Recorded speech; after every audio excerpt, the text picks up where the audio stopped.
Hello everyone, welcome back to our YouTube channel.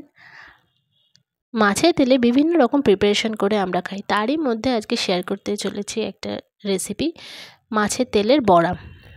এখানে মাছের তেলটাকে টুকরো টুকরো করে কেটে নেওয়া হয়েছে।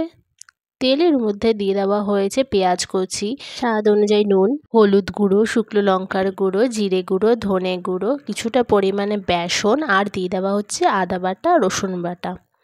সমস্ত উপকরণ মাছের তেলে দিয়ে দেওয়ার পরে তারপরে সেটাকে সমস্ত মশলার সাথে মাখিয়ে নিতে হবে। মাখানোটা কমপ্লিট হয়ে গেলে তার মধ্যে দিয়ে দিচ্ছি বেশ কিছুটা পরিমাণে ধনেপাতা কুচি। ধনেপাতা কুচি দিয়ে ভালো করে মেখে নিতে হবে। তারপরে কড়াইতে কিছুটা পরিমাণে রিফাইন তেল দিয়ে, আপনারা চাইলে সর্ষে তেলে ভাজতে পারেন। তেলটা গরম হয়ে গেলে মশলা দিয়ে মাখিয়ে রাখা মাছের তেলটাকে বড়ার শেপে গড়ে নিয়ে তেলের মধ্যে দিয়ে দিতে হবে। তেলের মধ্যে দিয়ে দেওয়ার পরে বড়াগুলোকে এপিট ওপিট করে আলতোভাবে ভেজে নিতে হবে। বড়াগুলো ভাজা হয়ে গেলে তেল ছাড়িয়ে তুলে নিচ্ছি।